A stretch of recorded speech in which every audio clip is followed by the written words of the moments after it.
Hello les livresques, bienvenue dans votre émission web Portrait Livresque. Toujours un plaisir de vous retrouver et de vous partager bien évidemment les portraits livresques.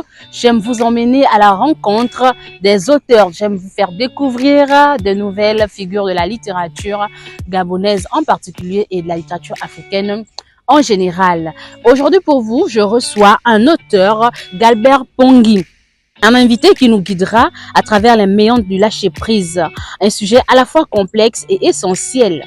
Le lâcher-prise est au cœur de nombreuses œuvres littéraires offrant une perspective unique sur la vie, le bonheur et la tranquillité d'esprit. Nous espérons que cette discussion enrichissante éclairera et inspirera nos livresques.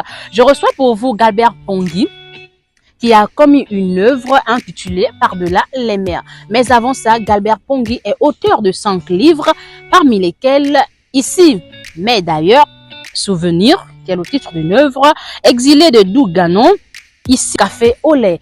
Et le 5e qui fait l'objet de cette rencontre est Par-delà les mers, un livre dans lequel l'auteur parle du lâcher-prise, comme je vous l'ai dit. Nous allons à la rencontre de Elisabeth et de Pochine, de personnages totalement inconnus qui vont se retrouver lors d'une croisière. Elles sont les heureuses gagnantes d'un concours. Et pour essayer d'oublier, on va dire, leur quotidien qui les annihile, ils vont essayer d'oublier leur relation qui ne va plus. Elles sont à bout de souffle et quand l'idée de croisière va apparaître, elles vont aller à la conquête du monde. Elles vont aller découvrir les paysages de la Grèce et un peu partout. Et j'espère que cette rencontre vous fera du bien. Ensemble, on trouvera notre compte. Clap sur l'auteur. Galbert Pongui, bienvenue dans notre émission Portrait Livresque. C'est un plaisir de te recevoir. Et merci de répondre à mes questions derrière ton écran. Merci pour la disponibilité. Et pour commencer, en guise de présentation, qui est Galbert Pongui pour nos livresques? Galbert Pongui, c'est quelqu'un qui est amoureux des lettres, des mots, qui est trentenaire, donc passionné de la littérature depuis tout petit. J'ai appris très vite à lire, donc je lisais tout ce qui m'est tombé sur les mains. Donc voilà ce que je peux rapidement dire sur moi. Galbert Pongui, tu nous parlais de tes débuts dans l'écriture, quand s'est révélé en toi la passion de l'écriture. Donc mes débuts dans la littérature, pour rejoindre un peu ce que je disais dans la vidéo précédente, c'est comme je lisais, en fait, j'ai vraiment été bercé par la littérature depuis ma tendre enfance. Et le déclic, je pense, c'est quand j'ai lu L'Enfant Noir de Kamara Lai. Je pense que c'est à partir de ce moment-là que j'ai eu envie d'écrire parce que ce roman m'a tellement passionné. Je me suis vraiment retrouvé en fait dans le récit de l'auteur. Surtout l'aspect du village, des traditions, cet aspect africain qui met en exergue dans son roman. Je me suis beaucoup retrouvé à ça parce que j'étais très proche de mon grand-père, donc celui qui m'a pratiquement élevé. Donc, et quand l'auteur évoque un peu cet aspect-là avec le lien qu'il entretenait avec son père, le village, donc je pense que c'est ça qui a fait un déclic dans ma tête. Et du coup, donc j'ai commencé à écrire mon autobiographique en m'inspirant bien évidemment de l'œuvre de Kamara Lai.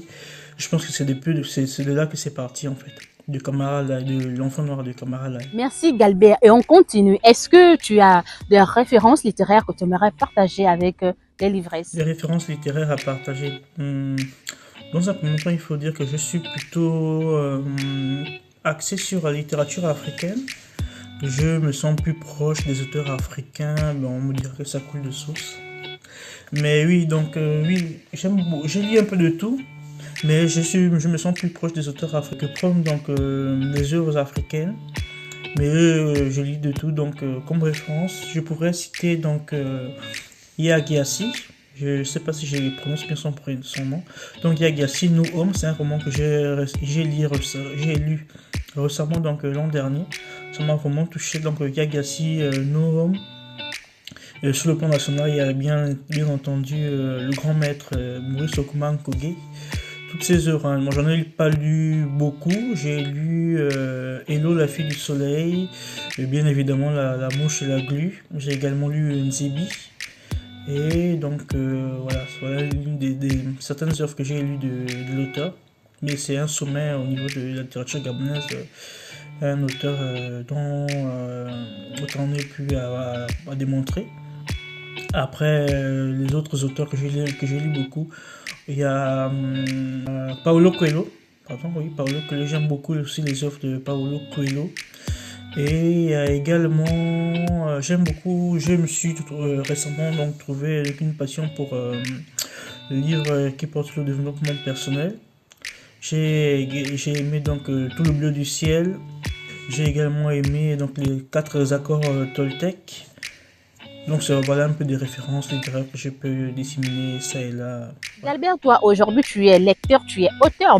Peux-tu nous partager ta devise? Ma devise, quelles que soient les difficultés de la vie, toujours aller de l'avant. Parce que y a des épreuves qui nous semblent parfois insurmontables, mais qu'on arrive à surmonter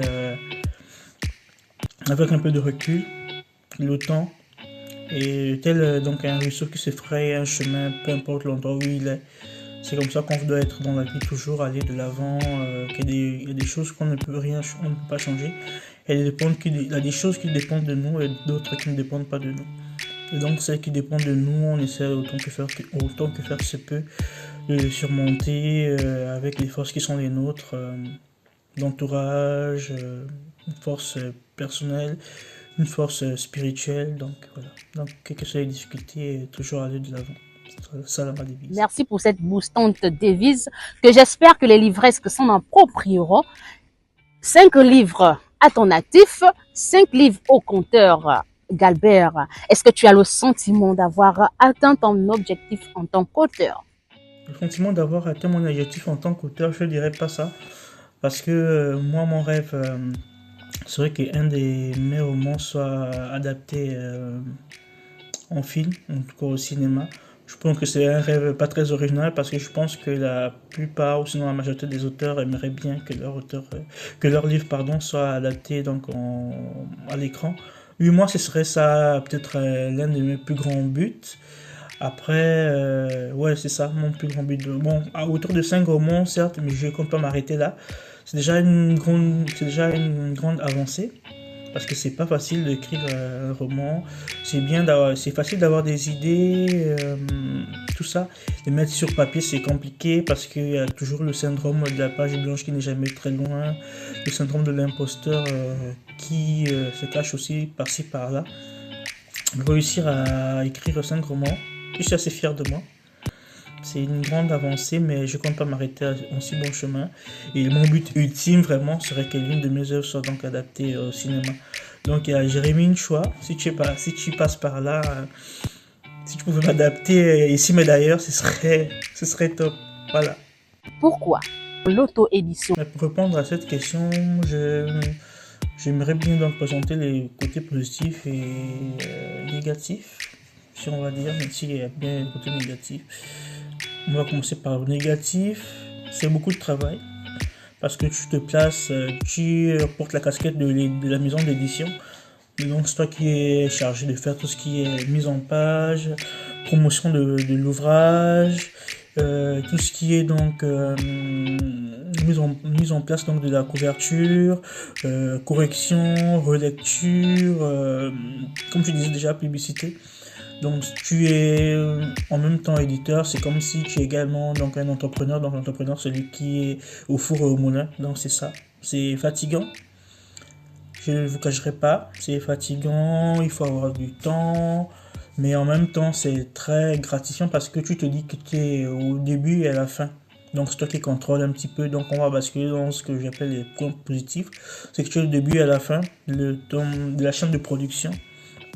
Tu fixes toi-même tes prix, tu as la lassitude donc de modifier ton texte à volonté, ce qui n'est pas forcément le cas dans la maison d'édition, parce qu'il faut signer des contrats, il y a certaines contraintes que tu ne rencontres pas forcément donc dans l'auto-édition, donc la fixation du prix tu as le pouvoir de fixer le prix comme tu veux, donc en respectant bien évidemment une fourchette donc à imposer.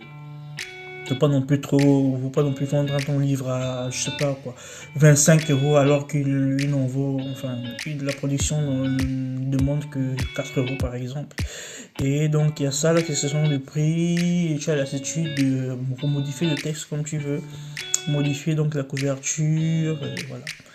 C'est l'une des raisons pour lesquelles je me suis lancé donc dans l'auto-édition. Presque, nous sommes avec Galbert Pongui qui nous parle ici dans cette première partie de sa passion pour l'écriture, de ses rituels de lecteur. On va à la deuxième partie entamée ici avec notre roman du jour. Par-delà les mers qui met en scène ici Bouchine et Elisabeth. Pourquoi Par-delà les mers? Pourquoi ce titre? Je voulais évoquer l'aspect du voyage pour les personnes qui ont lu l'œuvre durant le déroulement de l'histoire. Il y a cet aspect du voyage là, du détachement, cette envie de l'ailleurs qui anime un petit peu les actrices des deux personnages principaux qui sont Elisabeth et Bouchine. Le désir de voyager, le désir de faire découvrir ces personnages, d'aller au-delà des autres cieux, au-delà des mers. Comme vous pouvez le constater, le cadre y répond parfaitement parce que je voulais être dans la peau des personnages dans cette croisière avec Bouchine et Elisabeth. Les personnages de Par-delà les mers sont très nuancés et complexes, surtout Elisabeth et Bouchine. Comment les as-tu développés et y a-t-il des traits spécifiques que tu voulais mettre en avant chez chacune d'elles? Comme je le dis souvent un peu sur mes posts sur Instagram, la création de mes personnages, c'est vrai que je vais souvent chercher très loin et parfois je vais pas chercher trop loin. Donc il m'arrive par exemple Elisabeth s'inspire d'une amie à moi qui est très proche. Donc je me suis inspiré d'elle, de son expérience. Quant à Bouchine, c'est inventé de toutes pièces, mais je sais que certaines personnes se sont reconnues en elle. Et donc l'aspect que j'ai voulu mettre avant, c'est la force de caractère d'Elisabeth, qui ne s'est pas laissé faire dans la situation désagréable qu'elle a pu subir, dans le temps qu'elle a subi. Voilà, dans son milieu professionnel. Et puis, l'envie de dépassement. Donc, j'ai voulu susciter en Bouchine cette envie de dépassement-là, parce que c'est quelqu'un qui était dans sa zone de confort, qui se complaisait dans ça, qu'il a fallu qu'un événement comme celui qu'elle a subi survienne pour qu'elle ait envie de se transcender, de dépasser cet état de fait. Qu'est-ce qui t'a inspiré à écrire sur le thème du lâcher-prise? Le lâcher-prise, c'est un thème qui me tient vraiment à cœur parce que il y a des circonstances dans la vie, comme je disais déjà quand j'ai évoqué la devise que je m'attelle à mettre en exergue et en application dans chaque domaine de ma vie. Donc le lâcher-prise permet parfois de se libérer. Quand on lâche prise, se libérer, de voir des choses sous un autre angle afin de pouvoir mieux rebondir et pouvoir mieux surmonter certaines situations. C'est pour cela qu'il est souvent conseillé de lâcher prise de temps en temps, surtout pour des choses dont on n'a pas le pouvoir en fait. Des choses qui nous dépassent complètement et que ça ne sert à rien de s'acharner. Parfois il faut lâcher prise pour se guérir, se donner de la force pour pouvoir mieux surmonter la chose. Quelle est selon toi l'importance du lâcher-prise dans le processus de la découverte de soi? Le lâcher-prise est important dans le processus de découverte de soi, dans la mesure où il permet de se remettre en question, de prendre du recul sur une certaine situation, afin de se focaliser ou sinon de concentrer ses objectifs ou de surmonter une situation sur les aspects de son existence où on a une plus grande marge de manœuvre, les aspects de son existence qu'on maîtrise plus que ceux qui nous échappent. C'est la raison pour laquelle le lâcher-prise est important dans la vie, dans la découverte de soi. Galbert, merci. Et quelle pratique ou quelle approche recommandes-tu aux personnes qui cherchent à lâcher prise dans le but de se découvrir elles-mêmes? Recommandation ou pratique que je pourrais conseiller donc aux personnes qui aimeraient pratiquer le lâcher prise pour se connaître elles-mêmes.